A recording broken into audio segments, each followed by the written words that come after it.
Bonjour à tous, l'heure des pros, voici le sommaire ce matin, c'est l'info du matin et elle agit comme un coup de tonnerre. L'Arabie Saoudite, l'Égypte, les Émirats Arabes Unis et le Bahreïn ont annoncé la rupture de leurs relations diplomatiques avec le Qatar. Ces pays invoquent des questions de sécurité nationale et accusent Doha de déstabiliser la région et de soutenir des groupes terroristes, y compris Al-Qaïda et l'État islamique qui vient de revendiquer l'attentat de Londres. Est-ce un tournant géopolitique majeur et au-delà de l'analyse diplomatique, l'influence par exemple de Donald Trump sur la décision du jour, quelles conséquences pour la France qui entretient des relations privilégiées avec le Qatar? L'Émirat du Golfe est présent dans de nombreuses entreprises françaises et il détient notamment le Paris Saint-Germain. Cette vitrine symbolise combien la France est un pays ami du Qatar. Quelle réaction ce lundi à Paris, de l'Élysée jusqu'à l'ensemble du personnel politique? Nous allons tenter de répondre à cette question avec prudence, bien évidemment, ce matin. Nous reviendrons aussi sur l'attentat de Londres. Les grandes villes sont-elles aujourd'hui si dangereuses que certains les quitteront peut-être? Et pour en parler autour de la table, Elisabeth Lévy, bonjour, directrice, fondatrice de Causeur. Bonjour. Hélène Pilichowski, journaliste, bonjour. Harold Iman est avec nous et vous le connaissez parce que c'est notre spécialiste politique étrangère. Bonjour Harold, bonjour. On vous a entendu déjà depuis ce matin et c'était passionnant de vous écouter sur l'info du jour. Mustapha Tossa, journaliste, politologue, spécialiste également du monde musulman et du Qatar. Jérôme Béglé, directeur du Point, et Bruno Roger Petit, journaliste Challenge. Éditorialiste. Alors, quand une info comme ça tombe, et on le disait tout à l'heure, c'est toujours difficile de prendre la mesure de cette information, apprendre et comprendre. D'abord, est-ce que c'est extrêmement important? Je vous pose la question aussi simplement que ça, Harold Iman. Est-ce que c'est aussi important, cette information, qu'on peut l'imaginer ou que certains l'imaginent déjà? C'est certainement extrêmement surprenant, la rapidité avec laquelle ça s'est fait. Puis on découvre très vite qu'on avait un peu ignoré cette espèce de feu qui montait. Parce qu'une vulgaire affaire de hacking à l'agence de presse qatari est devenue une affaire d'État gigantesque. Et c'est devenu une affaire d'État gigantesque parce que... Peut-être la rappeler cette affaire, parce que tout le monde ne la connaît pas.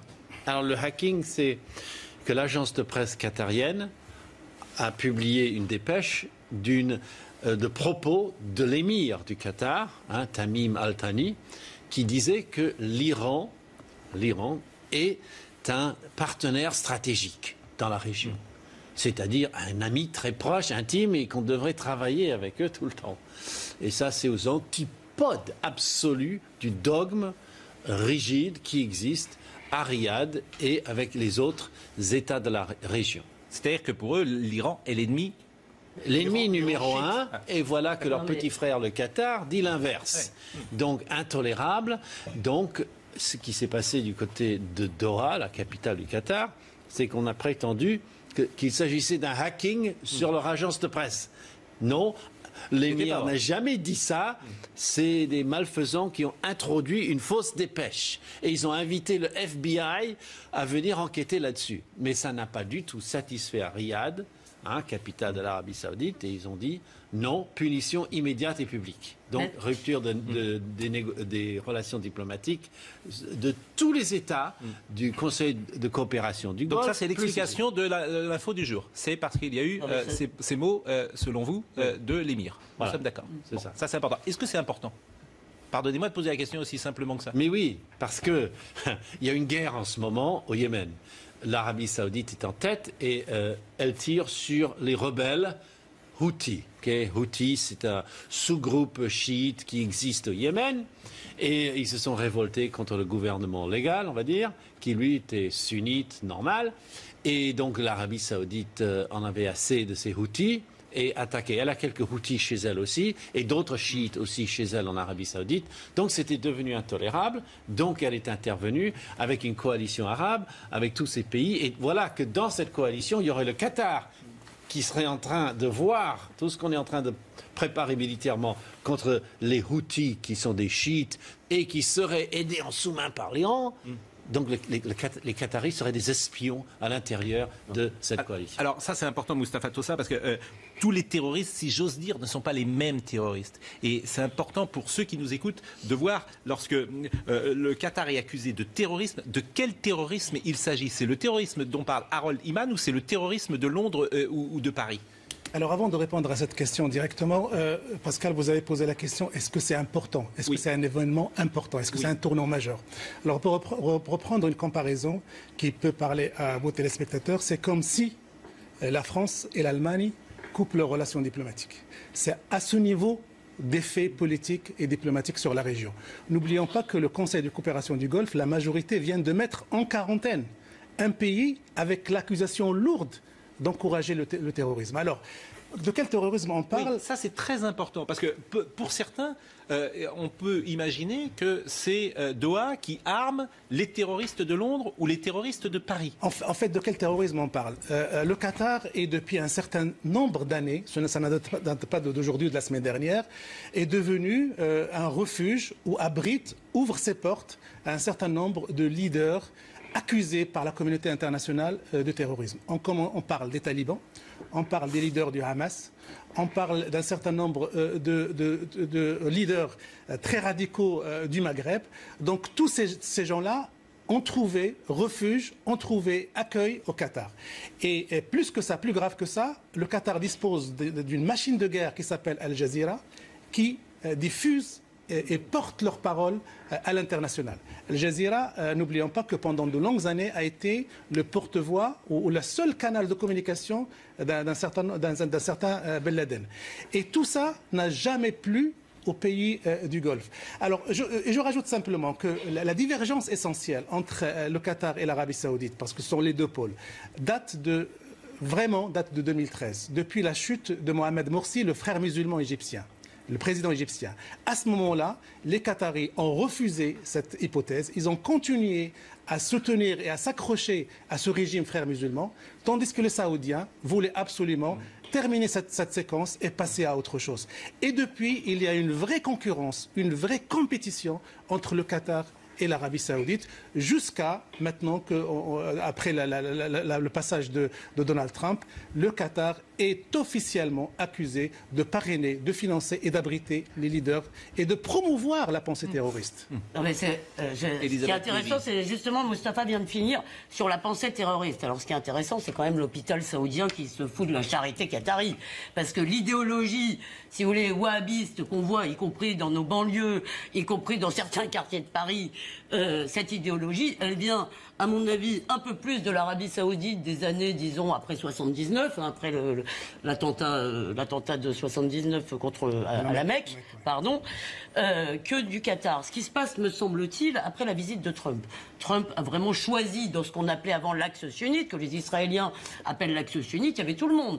Il a choisi l'Arabie Saoudite et c'est une façon de donner une leçon à un petit pays qui est le Qatar, qui a essayé depuis 15 ans, si vous voulez, une stratégie, y compris en finançant du terrorisme, je ne sais pas, monsieur le sait certainement mieux que moi, mais avec ce qu'on appelle le soft power, avec Al Jazeera, avec nos banlieues, avec de l'influence, avec des fondations, etc., avec des investissements un peu tous azimuts, il a essayé un peu de rivaliser avec le grand pays, si vous voulez. Là, on lui dit, t'es un petit pays pourri avec 400 000 personnes, et maintenant, tu vas rentrer dans le rang. Et je finis juste pour dire que, les Français ont été, à mon avis, comme l'a dit Theresa May, d'une naïveté coupable, si vous voulez, et il y aura peut-être des Qatargate qui vont arriver, mais en même temps, aujourd'hui, les Qataris ont besoin d'amis désespérément, si vous voulez, et les Français ont peut-être une carte à jouer parce que l'Arabie Saoudite n'achète des armes et tout ça qu'à Trump, qu'à l'Amérique. Si vous voulez, les Français ont besoin de marché, donc peut-être que la diplomatie française peut jouer là-dedans. Non, donc c'est très intelligent, non? Pardon. Non, je suis tout à fait d'accord avec ce que vous avez dit. La difficulté, c'est de ne pas faire d'amalgame. La difficulté, c'est d'être prudent. Et la difficulté du débat de ce matin, c'est de ne pas mélanger tous les thèmes. Forcément. Jérôme Begley, est-ce que c'est un tournant géopolitique majeur, d'abord?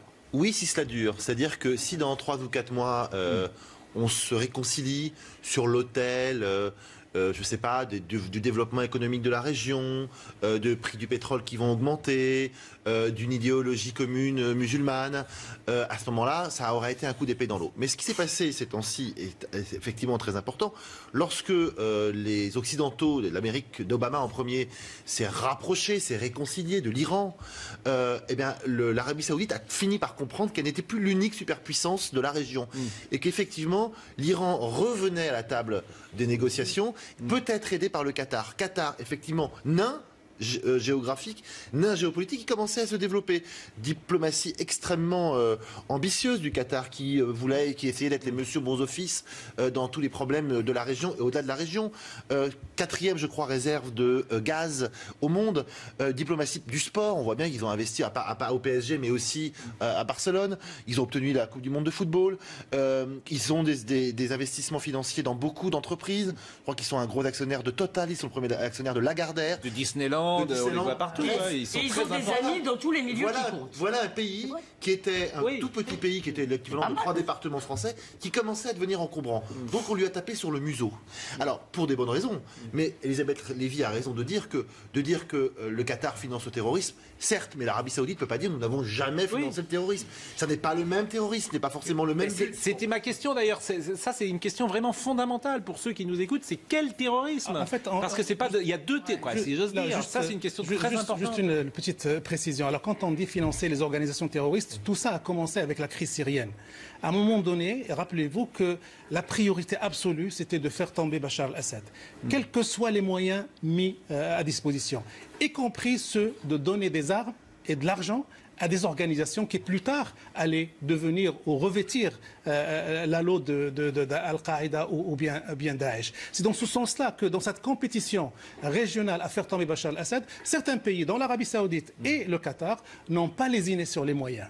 Et ils ont il y a eu beaucoup de terroristes saoudiens. Pour l'instant, je ne crois pas. Est-ce qu'il y a eu des terroristes musulmans? Identifiés, non? Est-ce qu'il y a eu des terroristes qataris jusqu'à présent? Alors qu'il y a eu des terroristes saoudiens, en veux-tu, en voilà. Il n'y a presque pas de Qataris sur la terre. Il faut parler de l'aumône musulmane qui consiste à un bon pas tous ensemble, parce qu'autrement, c'est un poil compliqué forcément comme sujet. Je termine sur une idée aussi, parce qu'il ne faut pas se leurrer et se tromper d'analyse. Ce que les Saoudiens et les pays du Golfe reprochent aussi au Qatar, c'est en plus de cette accusation, c'est d'encourager ce qu'on appelle le printemps arabe, qui est destiné dans son agenda à déstabiliser ces pays, ces vieilles monarchies despotiques et à les remplacer éventuellement par des pouvoirs démocratiques.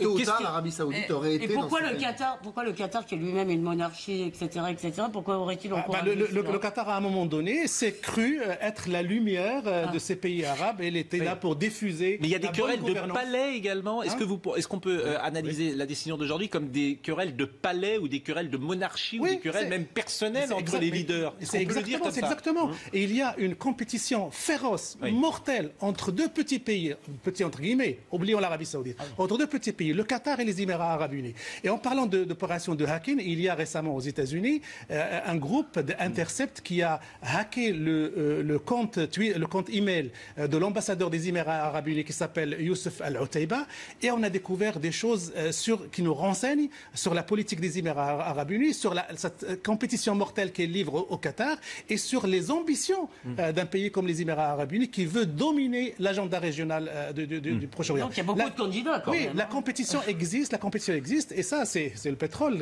Et on reviendra évidemment sur les accusations sur le fond tout à l'heure, parce que est-ce une réalité également? Est-ce que le Qatar, effectivement... Il y a longtemps qu'on l'a... Oui, non, mais il y a longtemps. On n'a jamais apporté de preuves. Il n'y a jamais eu de preuves, il n'y a jamais eu d'identification. Voilà, la difficulté, effectivement, c'est que vous allez avoir X personnes en France qui ont fait un bouquin sur le Qatar, qui vont défiler sur les plateaux de télévision pour faire du bashing Qatar. Vous le savez comme moi. Et il n'y a jamais l'ombre, il n'y a jamais le début d'une preuve. Les diplomates qataris, c'est compliqué. C'est ça qui est parfois compliqué. C'est compliqué à identifier de manière très...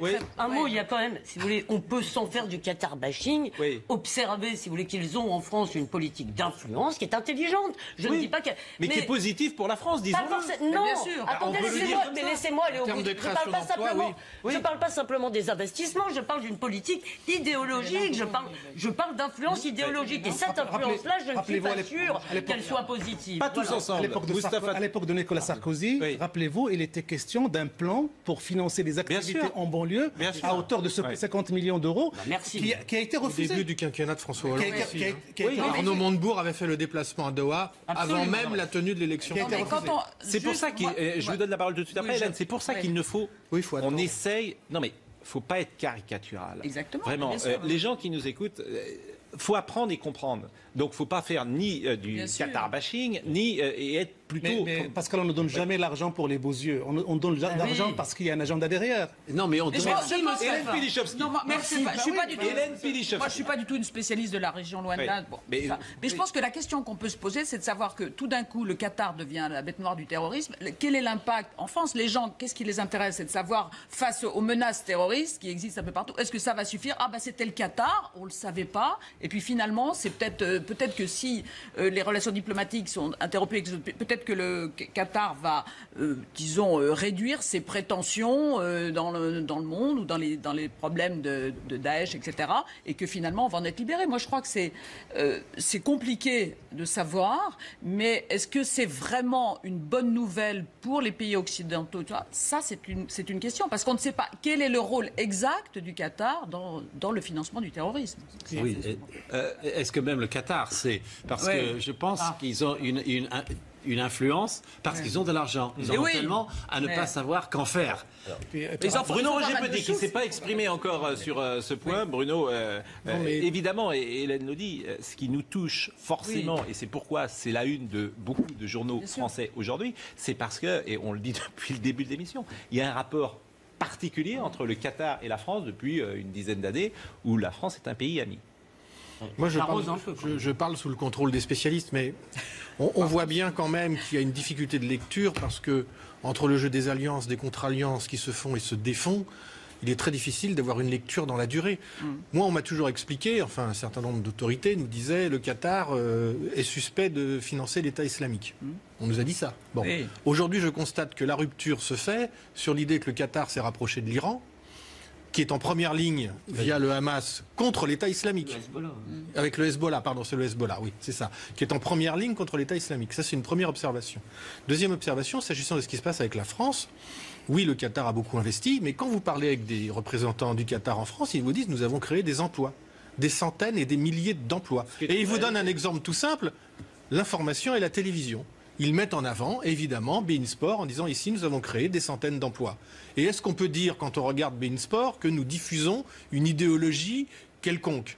Non, évidemment, puisque c'est du sport. No free lunch. Voilà. Il n'y a pas de repas gratuit. Je regarde pas. Non, mais moi je vous dis juste, je vous dis juste que les Qataris, je vous dis juste que les Qataris vous disent de la même façon. Une fois qu'ils ont sorti cet exemple, ils passent au suivant et vous disent là où nous investissons, personne ne peut nous reprocher de faire du prosélytisme. Voilà ce qu'ils vous disent aujourd'hui. En fait, si on veut résumer un petit peu et schématiser la chose, est-ce qu'il y a en ce moment, ou depuis un certain nombre d'années, au Qatar, des gens qui sont tapis dans l'ombre en train de voir comment commettre un attentat terroriste en France ou en Grande-Bretagne? Non, ça n'existe pas. Voilà. Mais par contre, quand on fait des choix politiques et militaires, par exemple, tout ça, l'origine, c'est la crise syrienne. Quand on fait ce choix, par exemple, de financer tel ou tel groupe et de le gaver d'argent et de matériel et d'armes, on fait automatiquement, indirectement, le jeu des organisations terroristes qui sont très actifs en Syrie, en Irak et en Libye. Et un mot quand même, il me semble qu'à partir, j'ai parlé de 79 tout à l'heure, parce que c'est à ce moment-là que la menace chiite devient pour les Saoudiens la chose qui va les obséder. Et il me semble qu'à partir de ce moment-là, dans cette région, à partir avec les Saoudiens, je ne sais pas vraiment si les Qataris ont été impliqués, il y a eu cette tentative de créer une sorte de radicalisme sunnite. L'équivalent en quelque sorte de ce qu'on avait dans les années 80, le radicalisme chiite avec le terrorisme ici.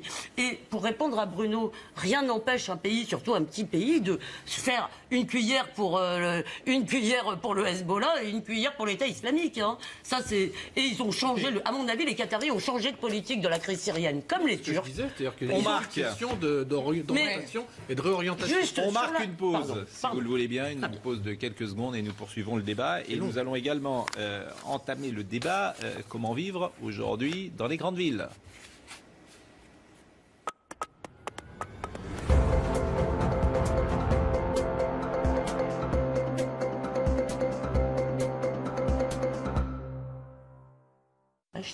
Je rappelle que c'est l'info du jour. L'Arabie Saoudite, l'Égypte, les Émirats Arabes Unis et le Bahreïn ont annoncé la rupture de leurs relations diplomatiques avec le Qatar. Et autour de la table, Jérôme Béglé, Hélène Pilichowski, Bruno Roger-Petit, Elisabeth Lévy, Moustapha Tossa et Harold Liman pour décrypter, analyser ce qui s'est passé. Il y a évidemment une tonne de réactions toute la journée. Je voudrais qu'on écoute Jean-Christophe Cambadélis parce qu'il était tout à l'heure au micro de Jean-Pierre Elkabbach. experts qu'on a déjà enquêté. Ce n'est pas l'Arabie Saoudite qui nous révèle telle ou telle chose. Encore faut-il vérifier si ce qui était dit est vrai. On n'en connaît rien. On a plutôt l'impression qu'il s'agit de l'expression de la pression américaine par rapport à l'Iran, jugeant que le Qatar est trop près de l'Iran. Là, derrière tout cela, il y a le combat entre les sunnites et les chiites qui va être à nouveau la grande clé d'explication, voire d'explosion. Forme de prudence peut-être, Moustapha Tossa. Oui, forme de prudence, mais il faut simplement rappeler une chose. Notre ami tout à l'heure avait dit qu'on va voir les semaines prochaines si ça va revenir à la normale et tout ça. Moi, je crois, d'après ce que j'ai lu et ce que j'en sais du dossier, c'est que les pays sont arrivés à un point de non-retour. La seule raison, la seule condition de normalisation, ça serait le départ de l'émir du Qatar, l'actuel émir du Qatar Tamim. Ça serait... jeune en plus qui a 35 ans, 40 ans. Les gens qui ont rompu avec lui ne veulent plus traiter avec lui et ils pourraient renormaliser leur relation avec le Qatar à condition que le Qatar change de leadership. Et ça c'est impossible a priori. Qui peut le... Il a pas 40 ans, à l'intérieur de la famille qui règne. C'est déjà vu des révolutions de taille. Surtout que, si j'ai bien compris, il y a une vingtaine d'années, une trentaine d'années, le Premier ministre avait déposé son père, et là c'est le neveu qui a pris la place de l'oncle. Donc il y a des révolutions de bout de falais. Au sein de ma famille. C'est une famille un peu... Mais l'actuel Tamim a une petite quarantaine d'années, peut-être moins. Donc ça m'étonnerait qu'il parte pour des raisons d'âge ou de maladie. Ça me semble... Harold Liman, question très simple, là encore. Quelle est l'influence de Donald Trump sur cette décision aujourd'hui ? Il a galvanisé la dynastie saoudienne. Il leur a donné tout ce qu'il voulait. Parce qu'il a fait un choix binaire. Il a dit, bon voilà, il y a l'Iran qui ne rapporte rien et qui peut être diabolisé très facilement. Ils ont essayé de construire une bombe et ils financent le Hezbollah qui tire sur Israël. Donc je ne gagne absolument rien à me rapprocher de ces gens-là. Par contre, l'Arabie Saoudite, ça c'est des belles affaires. Donc il a fait ni une ni deux et pif, il a tout misé sur l'Arabie Saoudite. Pour des raisons financières, dites-vous. Pour des raisons pratiques. C'est pratique, c'est-à-dire c'est-à-dire qu'on ne pouvait pas trop tirer de l'Iran parce que financièrement il y avait moins à tirer, mais aussi ils sont déjà positionnés très très loin des États-Unis. C'est quand même un ennemi héréditaire depuis 79, alors que l'Arabie Saoudite ne l'a jamais été. Et puis on dira que les tueurs du 11 septembre 2001 sont aux trois quarts des Saoudiens, mais la réponse saoudienne est très simple. Ils disent, on a stocké l'avion qui est rentré dans les tours jumelles de Saoudiens pour nous descendre. Mais c'est qui ces Saoudiens ? Ils n'ont rien à voir avec notre Le problème, c'est qu'ils ne contrôlent pas ce qu'ils ont lancé, surtout. Il faut bien voir qu'il y a des relations ancestrales entre l'Arabie Saoudite et les États-Unis. Oui. L'Aramco, pour ne prendre qu'elle, est une compagnie, la première compagnie pétrolière mondiale, était au début une création saoudo-américaine ou américano-saoudienne. Oui. Et l'exploitation du pétrole en Arabie Saoudite a toujours été faite sous les deux drapeaux, si j'ose dire. Et donc, en retissant des liens forts avec l'Arabie Saoudite, Trump ne fait que reprendre une politique qui est une politique à un siècle et demi. Oui, et pour répondre à votre question, Pascal, il n'y a qu'à rappeler les tweets de Donald Trump sur l'Arabie Saoudite quand il était candidat et ce qu'il a dit quand il était à Riyad. Donc le choix stratégique et économique a été fait. D'ailleurs, quand il est revenu aux États-Unis, il a tweeté job. Donc j'ai ramené de l'argent et j'ai ramené du travail pour les Américains. Ça, apparemment, ça lui suffit pour changer de stratégie. Bon, l'information du jour, elle est dans ce contexte que vous connaissez, qui est un contexte d'attentat dans les grandes capitales européennes. Theresa May propose peut-être de faire évoluer le multiculturalisme anglais, et c'est une information importante là aussi. Comment lutter contre le terrorisme en Occident ? Est-ce que les capitales sont devenues dangereuses ? Voyez les propositions de Theresa May et nous en parlons ensemble. On a un truc, nous, là, ou pas ? Le sujet de Theresa May qui va nous permettre de faire rebondir notre discussion ce matin. Allons-y. 3 attentats en moins de 3 mois. Pour Theresa May, la première ministre britannique, trop, c'est trop. There is, to be frank, Il y a une trop grande tolérance envers l'extrémisme dans notre pays. Nous ne devons pas vivre comme une série de communautés distinctes et séparées, mais comme un véritable Royaume-Uni.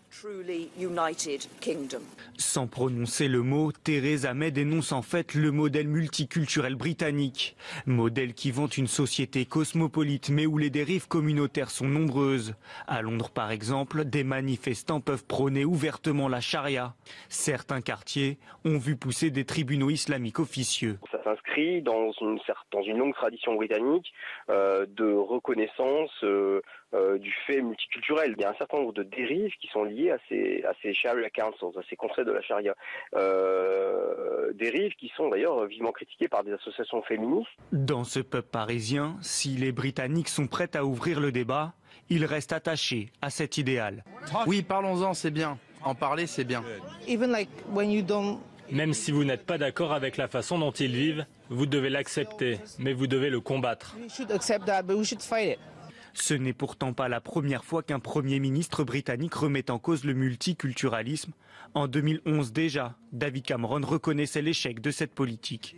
Comment lutter contre le terrorisme à Paris, à Londres et à Berlin, à Barcelone ? Dans toutes les grandes capitales, c'est la même question. Bruno Roger-Petit, Theresa May remet en cause le multiculturalisme.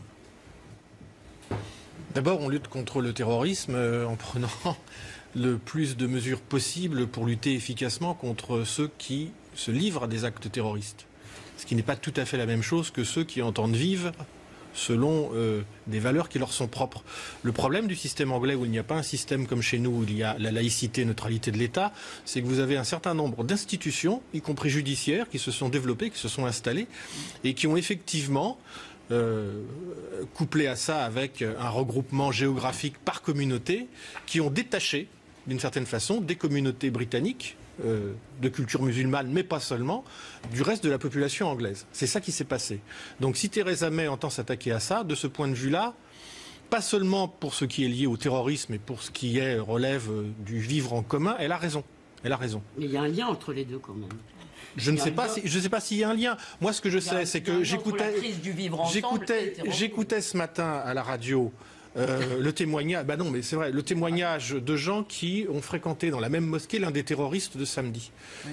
Ce type a été chassé de la mosquée parce qu'effectivement, il interpellait l'imam en disant « Comment tu oses dire qu'il faut aller voter à des élections alors qu'il faut être soumis à Dieu ?» tenait des propos pour le moins déjà étranges, et donc ils l'ont exclu. Ils l'ont exclu. Ce qui prouve quand même qu'on peut être dans une société plutôt multiculturelle et avoir des gens raisonnables qui savent identifier quelqu'un de dangereux. Ils l'ont signalé. Ils l'ont signalé. Enfin, Bruno, Theresa May a dit une chose très importante. Elle a dit on a été naïf, on a été complaisant. Et moi, je voudrais lancer un appel, y compris à Bruno Roger-Petit. Ça fait à peu près 10 ans ou 5 ans, qu'à chaque fois qu'on lance un cri d'alarme sur l'avancée de l'islam radical séparatiste, pas forcément violent, mais séparatiste, je veux dire, on se fait traiter de tout, de raciste, d'islamophobe. Et Theresa May a fait un lien très, très clair, me semble-t-il, entre, je veux dire, cette tolérance avec des modes de vie qui nous sont radicalement étrangers, confère ce qui se passe dans certains quartiers parisiens aujourd'hui, et le terrorisme. Effectivement, il y a une toute petite minorité qui prend les armes, mais qui protège, qui encourage, qui félicite, qui applaudit à chaque fois qu'il y a un attentat. Donc, si on ne s'attaque pas à ça... Qui applaudit, là, pardonnez-moi. Ah bon, il n'y a pas des gens qui applaudissent à chaque attentat ? Non. Je parle d'une minorité, Pascal. Il faut être prudent sur ce type de... Il y a des gens qui applaudissent. Enfin, écoutez... Elisabeth, il faut être prudent, forcément. Le mot applaudir... Il y a des gens qui applaudissent. À Paris, le 4 avril, une dame a été jetée par la fenêtre parce qu'elle était libre au cri de Allah ou Akbar. On a fait une chape de plomb sur cette information parce qu'on ne voulait pas stigmatiser. Excusez-moi, il est temps de prendre la mesure du problème. Parce qu'on n'avait pas la preuve de motivation. Il y avait des voisins autour, tout le monde a entendu le calvaire de cette dame.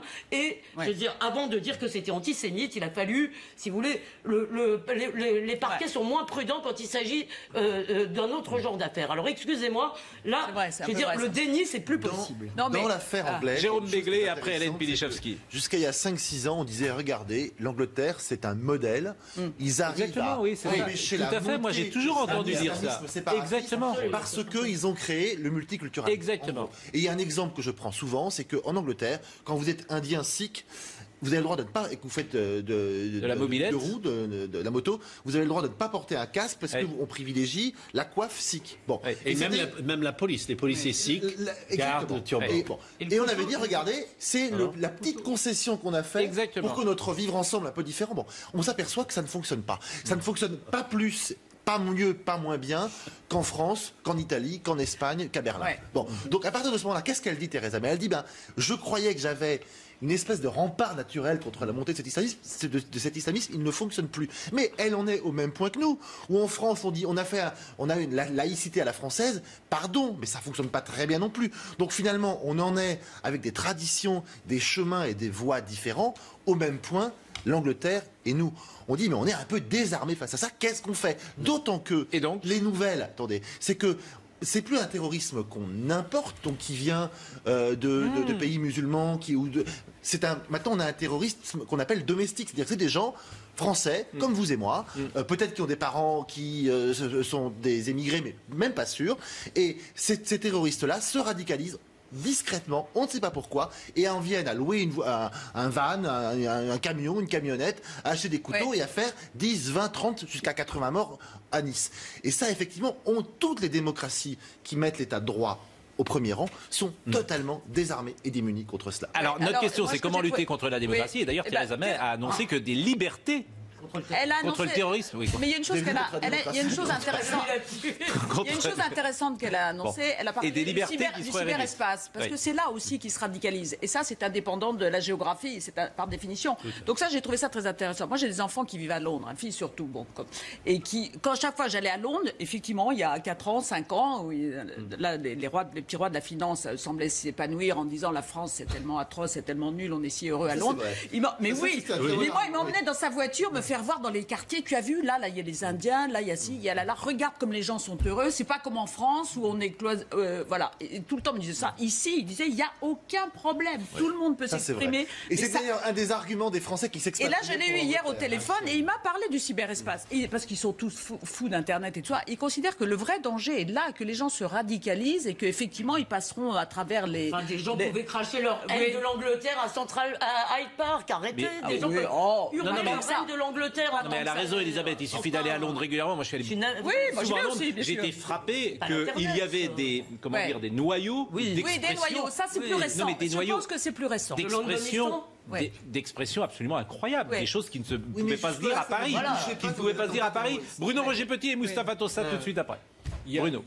Moi, j'entends toutes les remarques de Jérôme Begley, d'Elisabeth Lévy sur la question culturelle. Ça se pose. Effectivement, il y a des fractures culturelles qui peuvent déboucher sur certains esprits faibles, sur des passages à l'acte terroriste. C'est une réalité. Simplement, il y a aussi un Premier ministre qui a été applaudi à l'Assemblée nationale quand il a dit, après les attentats de janvier 2015, Charlie Hebdo et l'Hypercacher, qui a dit qu'il y a des situations d'apartheid social dans notre pays qui provoquent ces fractures culturelles. Mais si, la question sociale, elle est indissociable. Pourquoi Jérôme Begley tire à juste titre une constatation qui est réelle? C'est-à-dire que... qu'il s'agisse du modèle multiculturel à l'anglaise ou qu'il s'agisse du modèle laïque à la française, ça ne marche pas. Parce que vous avez des endroits où un apartheid social a débouché sur un apartheid culturel. Mais si, vous ne pouvez pas distinguer les deux questions. Pourquoi sont-ils méchants? C'est terminé, Bruno Roger Petit. Non, je ne dis pas ça. Non, je dis, mais enfin, avec beaucoup d'indifférence. On a entassé pendant les années 60, pendant les années 70, mais si, avec le regroupement familial, on a entassé... Ce discours de victimisation... C'est pas de la victimisation, c'est de l'explication. Il ne faut pas faire du Manuel Valls qui consiste à dire expliquer, c'est déjà excusé. C'est difficile de ne pas l'entendre, parce que c'est la réalité. De ne pas l'entendre, ce qu'il dit est juste. Non, Mustapha Tossa d'abord. On a entassé les immigrés pendant des années. C'est une réalité, dans des quartiers, et on les a laissés là en se disant... Donc il n'y a pas de différence culturelle qui pose un problème. Si, mais elle est amplifiée par le fait qu'il y a eu une mauvaise gestion sociale. C'est une conséquence. C'est ça que je suis en train de dire. Oui, mais le grand paradoxe, c'est la 3e ou 4e génération qui est en France, s'intègre, je ne sais pas si c'est le bon mot d'ailleurs, mais vit plus mal que les parents, ou même parfois les grands-parents qui sont aussi français, qui sont arrivés dans les années 60, 70. Et il y a une forme de détestation, c'est ça le grand paradoxe. C'est certain, mais il y a des gens qui sont... Il y a énormément de couples mixtes, énormément de couples mixtes, beaucoup de mariages mixtes, beaucoup plus qu'on ne le dit. Vous avez les deux versants qui avancent de manière concomitante, avec effectivement certains qui tombent dans des fractures culturelles et d'autres qui adoptent sans aucun problème la culture française. Moustapha Tossa, comment lutter contre le terrorisme, c'est notre question. J'ai écouté hier Theresa May, c'est vrai qu'il y avait deux idées forces, à savoir stigmatiser cette idéologie malfaisante qui est l'extrémisme islamiste, mais aussi remettre en cause, d'une manière ou d'une autre, le communautarisme à l'anglaise, à l'anglo-saxonne. Alors moi je vous dis simplement connaissant un petit peu la réalité de la société britannique, il est beaucoup plus facile, à portée d'éradiquer Daesh sur le plan militaire que de remettre en cause le modèle britannique. Là, il faut une vraie révolution culturelle très longue et très difficile. Importer, par exemple, un modèle comme le modèle français et l'appliquer au modèle britannique, ça sera quelque chose d'impossible. C'est impossible. Moi je reviens simplement à cette idée, et là, c'est là où un peu je exprime une petite divergence avec Elisabeth. Ces terroristes-là, qu'ils habitent à Londres ou à Paris ou dans une autre capitale, ils ont un rapport avec une puissance inspiratrice, une puissance qui propose une offre. Et cette puissance-là, tant qu'elle est en liberté d'action et de fabrication du discours, il y aura toujours ces attentats terroristes. C'est pour ça que je me dis que la guerre contre Daesh... Mais comment vous faites alors ? Justement, la guerre contre Daesh, c'est la prendre à bras le corps pour aller éradiquer les fabriques de terrorisme. Donc si vous éradiquez Daesh, vous pensez que ce discours n'existera plus en Occident. Parce que... C'est la racine. C'est la racine. Non, mais c'est intéressant. Moustapha, en fait, vous avez sans doute raison peut-être pour la violence. S'il n'y a pas une espèce de modèle s'il n'y a pas une Jérusalem du terrorisme quelque part pour les faire fantasmer, peut-être que ça marchera moins. Mais ce que je voulais dire, c'est que le séparatisme dont parle Theresa May, le séparatisme que nous vivons, nous, dans beaucoup de territoires en France, ce séparatisme, il est très grave pour la société, même en dehors de la violence. Il nourrit, si vous voulez, une segmentation des gens qui vivent dans un univers mental qui n'est plus celui de leurs concitoyens. C'est ça le problème.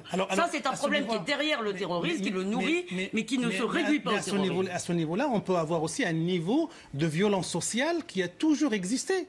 La violence oui, mais sociale... la violence sociale ne conduit pas au terrorisme, quand même. Mais elle peut être plus influençable. La France a plus de mal à vivre avec cette fragmentation. Non, mais le terrorisme prospère sur la violence, sur la souffrance sociale, mais la souffrance sociale n'est pas à l'origine du terrorisme. Mais moi, je reste convaincu qu'on peut prendre autant de démarches, de politiques qu'on peut. Et il y a un monstre qui inspire ces jeunes. Oui. Et ce monstre, c'est Daesh. D'accord, mais... Et il faut combattre Daesh, et c'est en tout cas ce que vous prenez, c'est votre solution pour éradiquer sur la violence sociale, Ben Laden, c'était pas des pauvres. La souffrance sociale n'est pas la même en plus dans tous les pays que l'on évoque. C'est-à-dire qu'il y a effectivement un chômage des jeunes massif en France, mais il n'y a pas de chômage des jeunes massif en Angleterre, il n'y a pas de chômage des jeunes massif en Allemagne. Exactement. Et néanmoins, c'est les mêmes profils, on va dire à quelque chose près, qui passent aux actes. Donc ça veut bien dire que l'explication sociale n'est pas l'alpha et l'oméga. Exactement. Elle est peut-être un complément, mais il y a quand même une force de rupture. Il y a quand même un discours que vous appeliez tout à l'heure, une espèce de pays d'origine qui arme les idéologies avant d'armer les bras. Et ça, je dois dire que c'est ce qui, à mon avis, est le plus important. Harold Grimal, là, on est en train de frôler la question coloniale. Hein. Ça, c'est derrière tout ce qu'on dit. Parce que, oui, le Maghreb a été sous la colonie française. On aime, on n'aime pas. Mais la plupart des jeunes Maghrébins, alors qu'ils ne connaissent rien à l'histoire, connaissent ça. Et ça, c'est une petite bombe, en français, une petite bombe à retardement qui tourne, alors qu'ils ne savent même pas de quoi il s'agissait. Ils ne savent même pas de quoi il s'agissait. Alors que d'autres groupes... Et ils entretiennent vis-à-vis des puissances coloniales, en l'occurrence la France, un sentiment de rancœur et de ressentiment. C'est coupable. Avec nos repentance à réaction. Et il y a des C'est très difficile de savoir qui est coupable de la repentance. Mais terminez, Harold. Et je veux maintenant plaquer sur les États-Unis une autre considération. Prenez les Juifs aux États-Unis, pour eux dont je suis issu, les États-Unis sont la patrie totale. Alors que quand on est arrivé, il y avait un antisémitisme social énorme. Mais non, c'est comme la nation États-Unis avait accueilli les Juifs quasi dans leur totalité, voilà, on est devenu archi-patriotique. Bravo. Je vous remercie. C'est un débat compliqué, lourd et difficile de comprendre, d'analyser, de décrypter, d'analyser. Et vous l'avez fait ce matin remarquablement. C'était passionnant de vous écouter tous les 6. Vous étiez nombreux en plus autour de la table. C'est jamais facile. Mais merci Harold Liman d'être venu. Ce matin, c'était pas prévu, mais cette info, évidemment, il fallait la commenter. Dans quelques instants,